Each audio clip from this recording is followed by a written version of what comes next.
Yes. Then the gluteus here down like this, right? And then the foot here. This is really, really just so incredibly beautiful, these works in here. They are so deceivingly simple, right? But there is such a synthesis in the forms of the figure, right? Such a knowledge that is no showing off, but it's there. It's really there. It shows all these aesthetics studies, all these structural studies, understanding of the figure. It's just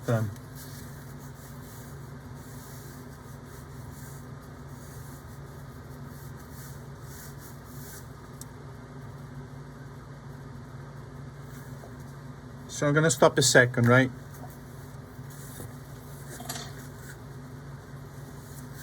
So there is a little bit of you gotta remove yourself a little bit from the detail when you copy these works in here, and just let it go, and just think I'm more interested in something that is bigger than the detail. It's the whole, is the whole. And of course, how do I draw the whole, right? So the whole is saying, well, the whole is made of detail. Well, the whole in this case is life, is movement, is that angle, right? That you just look for. You just look for this volume, right? You just look for this angle here like this. You look for this volume here like this, right? Here like that, right? You gotta look for that, and then trust your instinct, block it in, and embrace yourself. Let's see what happened, right? But it has to, this line here have to follow a first moment of awe, right? When you look at your model and say, oh wow, that's so beautiful, right? Kind of awe and respect and amazement in looking at, almost contemplation of the subject. But then you have to say, okay, now how do I capture that? Then you start making choices, right? But these choices have to be the essential volume that you kind of see or synthesize, right? That permits you to go over the trap of the detail, right? The detail will bog you down. Of course, there's a moment for the detail, right? But this is not really about the detail, right?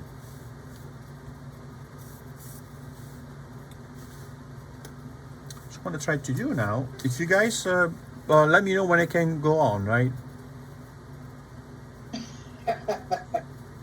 Give us a day or two. I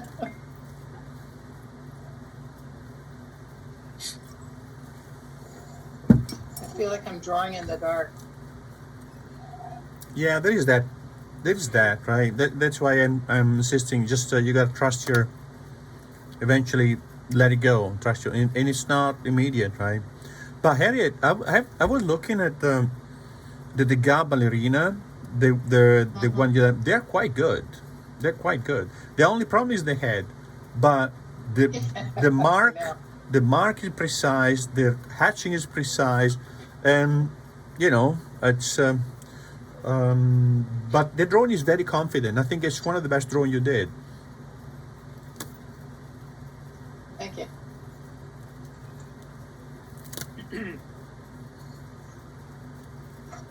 All right. Now, what are you doing? So I'm Oh, wait a minute. softening. Got I'm the hair. softening my mozzarella sticks here, right? So what I'm doing is I'm softening up the kneaded eraser, because now I want to start carving out the unnecessarily smudging. I mean, we could, right, do what we done here and leave it, but I don't want to, because in this work in here, what makes this so powerful is that assertive silhouette that really cuts itself against the background, right? And it's so powerful, just so powerful, that I like that, right? So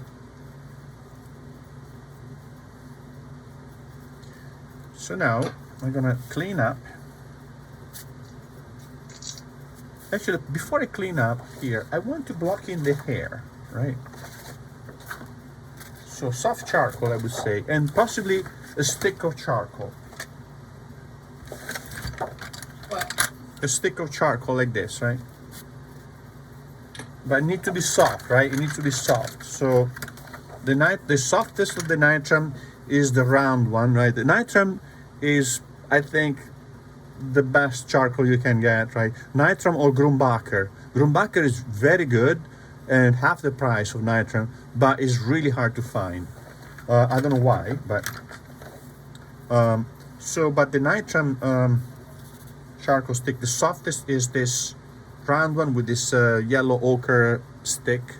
And what you can do, you can break a piece like this, and then you kind of go like that right here.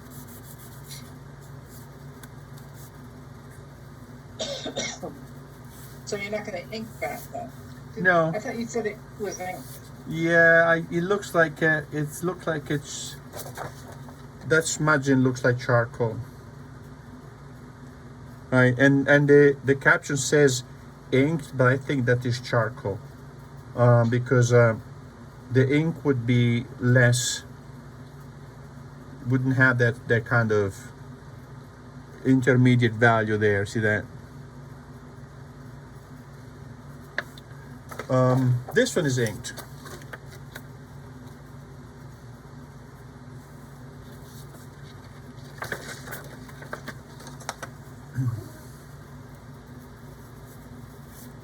So you're switching over to a soft charcoal at this point? Soft charcoal, yeah. And see how small it is. Yeah. When it's small like this, you really can go slaloming around the paper like that, right? And check out how sharp this part in here is. So basically what he does, he defines the outline of the figure. Did you lower where you're pointing? You're pointing off the screen. Pointing off the screen? You see it?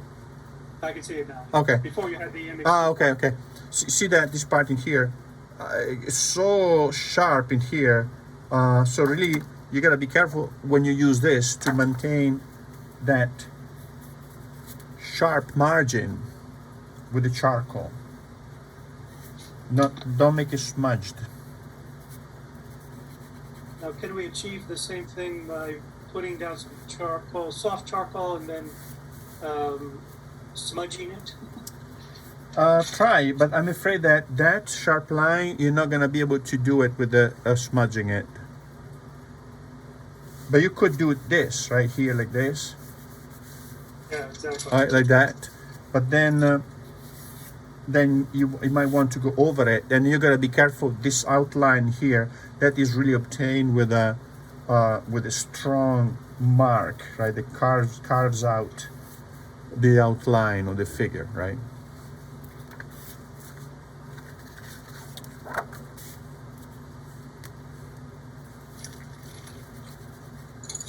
Then I'm gonna clean out here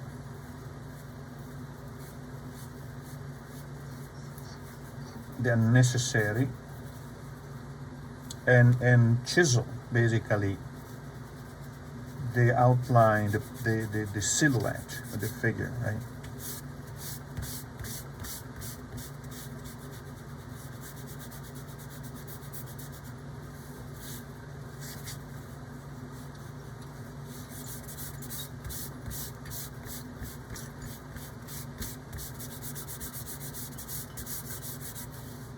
Because I want to have that beautiful silhouette showing, right?